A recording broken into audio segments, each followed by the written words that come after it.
कई लोगों के मन में प्रश्न था कि महाराज जी, राम जी अयोध्या से गए और रावण का संहार करा, रावण को मारा, पर सीता जी भी तो आद्य शक्ति थी,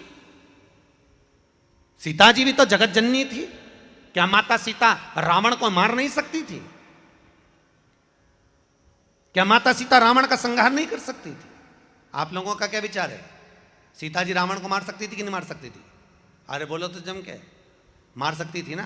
फिर सीता जी ने रावण को क्यों नहीं मारा? क्यों नहीं मारा सीता जी ने रावण को?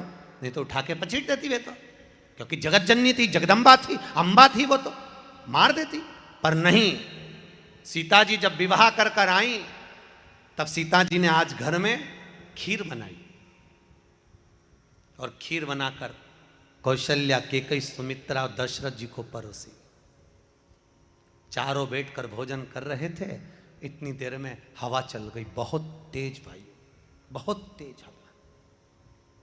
और जब बहुत तेज हवा चली, एक कचरा उड़कर दशरथ जी के कटोरे में चले गया। एक तिनका, एक कचरा, एक तिनका उड़कर दशरथ जी के कटोरे में गया। सीता जी ने देख लिया कि दशरथ जी के कटोरे में खीर में तनका पड़ा हुआ है, कचरा पड़ा हुआ है। दशरथ जी सोचेंगे कि मेरी बहू ने कचरे का भोजन दे दिया, मेरी बहू ने तिनका डालकर भोजन दे दिया, खीर परोस दी, अरे ऐसा कचरे का भोजन मैं अपने ससुर को कैसे खाने दूं? सीता जी की आंख में आंसू भर गए। क्या करूं मैं? अगर जाकर कचरा निकालती हूं तो कहेंगे ससुर कि मेरी बहू ने कचरे का भोजन दिया और कचरा निकालने आ गई। अब करूं तो करूं क्या? सीता जी रसोई घर में गई और रसोई घर में जाकर माता सीता ने एक दृष्टि लगाकर उस कटोरे में पड़े हुए खीर में कचरे को, तिनके को देखा। जैसे ही देखा, देखते ही देखते देखते ही देखते सीता जी की दृष्टि से वो तिनका जलकर भस्म हो गया, तिलका वहीं जल गया, कचरा वहीं जल गया, उस खीर के पात्र में, उस खीर के कटोरे में। दशरथ जी ने देख लिया कि मेरी बहू ने अपने नेत्र से इस तिनके को जला दिया। दशरथ जी खीर खाकर उठकर भोजन करके सीधे सीता के पास में गए और सीता को बुलाकर कहा, जानकी, बहुरानी सीता इधर आओ।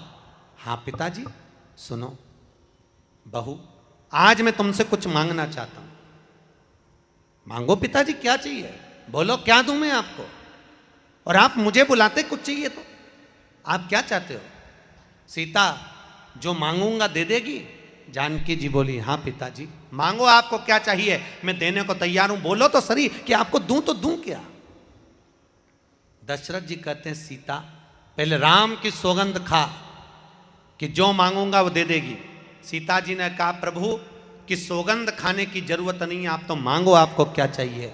दशरथ जी ने कहा, सीता मुझे वचन दे, जैसे आज तूने उस तिनके को देखा, ऐसा किसी दुश्मन को भी मत देखना। सीता जी ने वचन दे दिया। और आप सब जानते हो, जब जब रावण सीता के पास आता था, तब तब सीता एक तिनका उठा लेती थी और मन में सोचती थी, बस इसी के चक्कर में बचा हुआ है बेटा, नहीं तो निपटा तो तेरे को कब की देती मैं। और रावण पूछता था, सीता तू मेरी ओर नहीं देखती, तिनके की ओर देखती है, इस तिनके में है क्या? तो तिनके की ओर क्यों देखती है? सीता मन में सोचती है, इसी तिनके के चक्कर में बचा हुआ है, अगर इस तिनके के चक्कर में बचा, अगर घूर कर देख लेती तो जलकर भस्म हो जाता। पर मेरे ससुर को मैंने वचन दिया है कि मैं कभी किसी दुश्मन को भी इस तरह से नहीं देखूं, ये मेरा वचन है, तो मैं देखूं तो देखूं कैसे? महाराज, सीता जी चाहती तो रावण को तो यूं ही मार देती।